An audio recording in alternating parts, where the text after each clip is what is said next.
about bridges and hacking bridges and a lot of the vulnerabilities we've seen beyond the crash of FTX and other projects. We were talking earlier today, and Alex actually has a PhD, so you can refer to him by doctor. And he also said that his first word in the crypto space was mathematics. So he's going to really build on the importance of math, the importance of compute.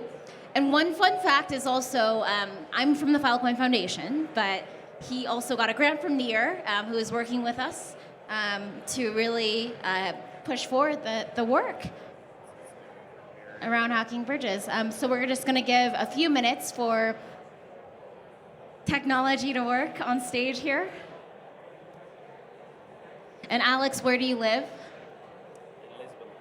Alex lives in Lisbon, so if you are at ETH Lisbon or any conference in Lisbon, you can find Alex there.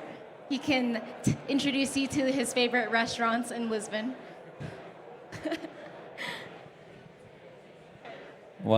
Yeah, there are some good ones. I think.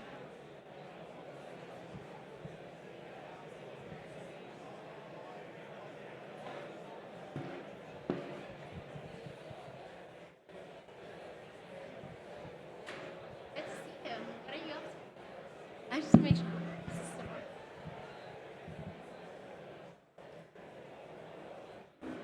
This has been happening for a while, so Alex, you want to just maybe kick it off without slides and then... Yeah, absolutely, sure. So, hello everybody. My name is Alex. I'm the CEO of Aurora Labs. This is the company that is behind the development of the Aurora protocol. We're the dev studio taking care of it. So. Just to check, right? Because I'm expecting that you're pretty technical kind of audience here.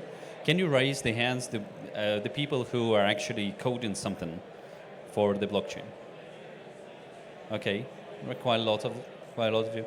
And also, maybe someone who already knew about Aurora raise their hands? Okay, 1, 2. Okay, not a lot. But not a problem. Does anyone heard about the Rainbow Bridge, though? Okay, so more people know about Rainbow Bridge. Actually, Rainbow Bridge is a pretty big bridge.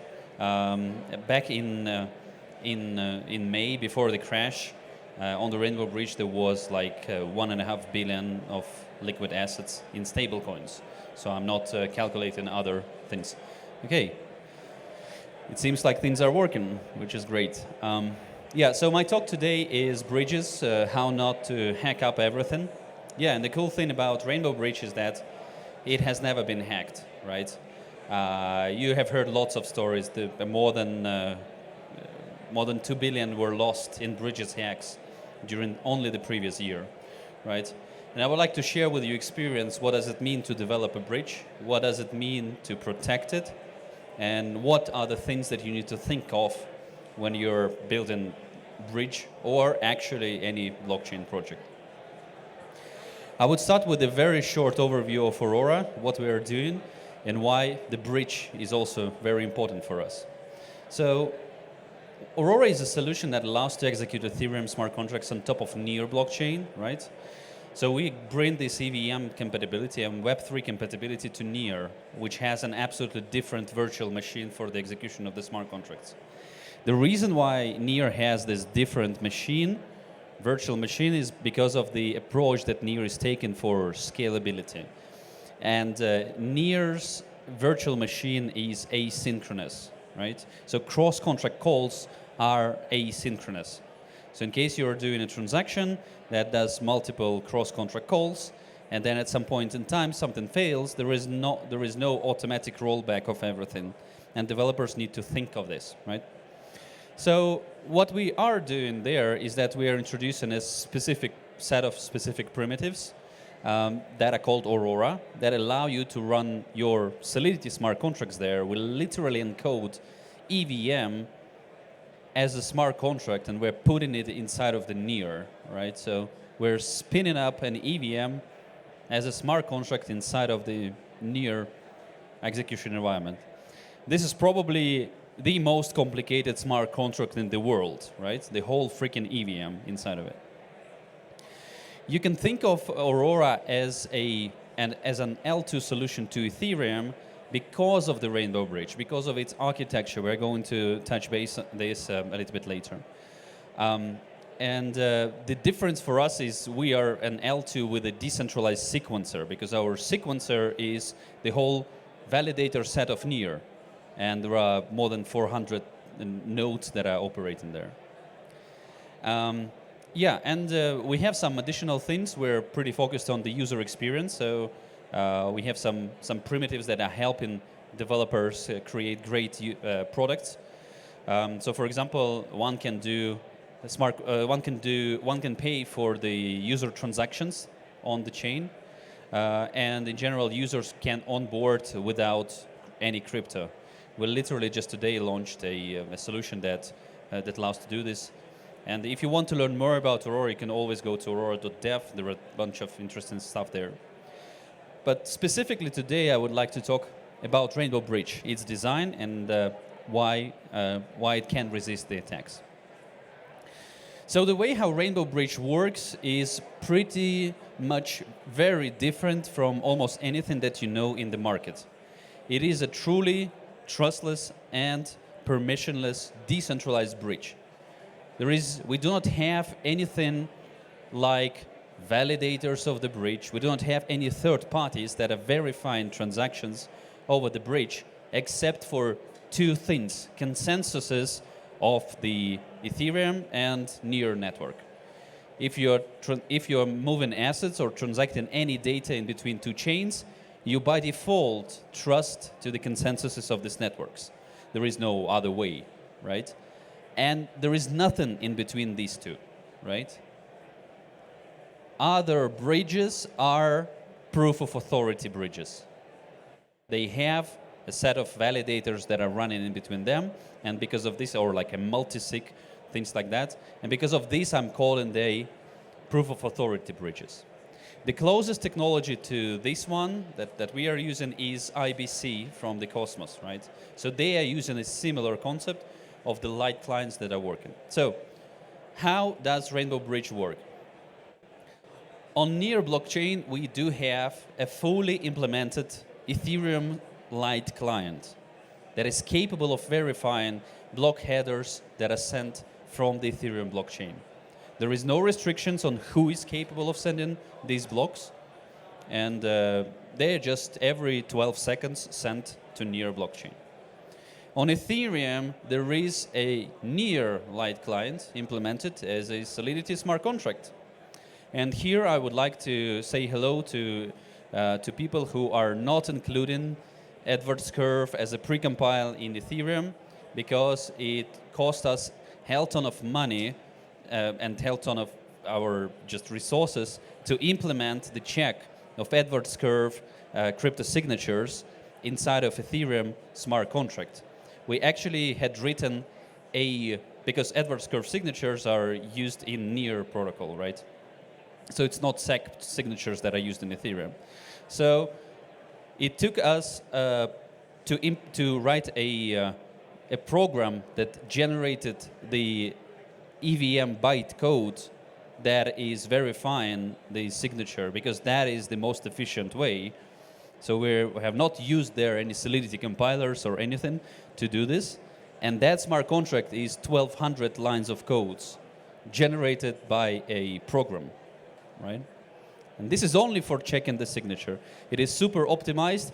If in any time you would like to, it's super, validated. If you would like to validate an Edwards curve signature on Ethereum, just use this smart contract available on GitHub, fully open source, as all of the tech that I'm talking about today. So we also have, besides these light clients that are accepting the headers, we have the services that are actually sending these headers, right? And for Ethereum, we have no other way as sending headers every 12 seconds to Near. Sending every second a header of Near block, and this is this is I'm saying every second because near blocks are generated every second, is going to be prohibitively expensive, and it is going to clog the whole Ethereum network. So we are not able to do this. Instead, what we are doing is we are sending the blocks every 4 hours, right? And moreover, Near has 400 validators. One check of Edwards curve signature requires around 150,000 ETH gas. So we are not able to pack all of the signatures into one single transaction. It is again going to be prohibitively costly, and we would not be able to fit it inside of one Ethereum block. So instead, what we are doing is we are relying on an optimistic kind of trust in the block header. And so it checks everything from the Near consensus except for the signatures. And in case some of the signatures is incorrect, we have an opportunity for the watchdog services. These are the services that are just monitoring what is submitted to the bridge, to check and challenge it. This is how it works. Now, on top of the light client, now, in case you have a block headers there, then you're able to verify anything that is included in the light clients or inside of the block headers. And I'm talking here, in case of Ethereum, specifically of 3 Merkle roots. The Merkle root of transactions, the Merkle root of the state, and the Merkle root of the logs or events that were emitted. These 3 things, state, transactions, transaction inclusion, and also events, these are all of the things that are verifiable by default inside of the Rainbow Bridge. And now all of the developers are able to write their own, as we call it, connectors that can use these light clients and actually validate that something is stored on the other blockchain or some event was produced on the other blockchain. So how, for example, an ERC20 connector is working? There is a smart contract on Ethereum that locks ERC20 tokens. It produces the event of the locking of the ERC20 tokens. The bridge got synced according to the rules of the Ethereum. We need to wait for 2.5 epochs to make sure that there is a finality. And then on the Near side, we are able to validate this event that was emitted and thus mint some tokens on Ethereum side. If we are talking about the transfer in the other direction, then obviously the tokens are burnt, event is produced on the Near side, and then it can be validated on the Ethereum side. Now, we also heavily use MEV here because watchdogs are sending the challenges and we are allowing MEV bots to front run them. The reason for this is super simple. MEV bots are the most efficient tools to make sure that some transaction is executed on the blockchain. So, and we are fully dependent on the execution of the challenge transaction, right? And because of this, MEV here is our friend, and we are actually using it in order to make sure that the funds and any communication between Near and Ethereum is protected. Rainbow Bridge, because of its size, because of the amount of money that are locked there, even right now in the bear market, Rainbow Bridge has around 500 million in different tokens that are only in tokens. I'm not talking about anything else, right? 500 million in tokens that are locked inside of it. So it is a honeypot for all of the hackers. And we are receiving quite a lot of, and we are monitoring and we're seeing quite a lot of attempts of an attack on the Rainbow Bridge. So, for example, last year there were several, and even this year, not very far from now, there were additional attacks. So we know quite a lot about the attacks here and how to resist them. So I would like to share with you this concept of a security as a layered cake, right? I was explaining how we've built the Rainbow Bridge, and there are some things of it that are embedded in the security approach that you need to take in case you're building blockchain applications. And first of all, I would like I would like you to fully understand that you need to start from the very beginning with the proper architecture of your solution, right? In case your solution for bridging or for anything else is based, for example, on the output of an RPC, then it is not a secure solution. Because RPCs are not blockchain. RPC may fail. RPC may be corrupted and send you the wrong data. The only thing that you are able to rely on is the data that is on-chain, is the data that is executed inside of the smart contracts.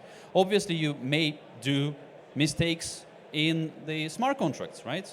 So what to do with this part, right? For this, you need to kind of try to develop the most secured smart contracts, right? And for this, you can start with the secured software development lifecycle. Please use the proper techniques to just develop security-focused applications. There are some additional linters, there are some additional checks, there are quite a lot of tools that help you to catch bugs inside of your code automatically. Integrate the hell of all of them. On top of this, please make sure that your smart contracts are pausable. Usually in the events of an attack, you need to react extremely fast. So there is a need for the automated systems that are monitoring what is happening on the chain. And in case something is wrong, the system need to have an ability to pause the smart contract. I'm not talking here about the upgradability. It is up to you to decide whether the contracts are upgradable or not. But the pausability and an ability to interrupt the sequence of a hacker is an extremely important thing. It should be in any blockchain smart contract by default. Do internal reviews in between the different teams that you have inside of your organization. This is super important. And please write the proper documentation for it. Because it is going to be needed not only for you, but also for auditing companies that are going to audit your code. Deploy your contracts in a structured way. You need to have an inventory management tool that is actually where you have the information about which keys are used for different things, right? This is super important to keep it in place. You need to do continuous training and inspection because not all of you cannot automate everything with the monitoring systems. On some of the cases, people need to be able to respond. You need to have an on-call schedules, people who are easily contactable. And these people need to know what are the telephone numbers of the other people that they need to bring in order to stop the attack. You can introduce automated systems, as I said to you, and please think of MEV as your friend in case you're willing to stop any of the possible attacks. And for sure, the last line of defense is a bug bounty program. Aurora has paid out the second biggest bug bounty in the world, 6 million, to a person, to a white hat hacker who submitted the bug bounty for the Rainbow Bridge. We paid out only 6 million for securing 1.5 billion of user assets. This is worth doing. It will be much worse in case the bridge was hacked. And in case it is possible for your protocol, do the insurance. It is not viable for bridges, unfortunately, because the coverage, there are no companies in the world who are providing the coverage for multiple billion businesses. So it's not working for the Rainbow Bridge, but it might work for your particular application. And there are also some challenges that are connected specifically with the bridges. And the proper architecture for the bridge, as you can see, is based on the light clients. And the thing is that the light clients are undergoing the forks. So, and that's the problem. It means that the bridges must be upgradable, because if the bridge is not upgradable, then it means that the users need to withdraw their funds before the hard fork happened, because after this, the bridge is no longer online, no longer works, right? So that's the only approach that we are able to have. And in case we are talking about the upgrades, it means that somebody is in the custody of the funds. It means that the DLT license is required. This is the biggest problem that I see for the bridges ecosystem right now, and I do believe that we need to work as a blockchain vertical on embedding the light clients inside of the protocols and doing the upgrades that are, or the hard forks that are connected with the upgrading of these clients. With this, that's all my kind of insights for you on the security side and on the bridges side. Keep safe, build good products, and don't forget about the security, especially in the blockchain vertical. And let's finally move to the mass adoption. Thank you very much.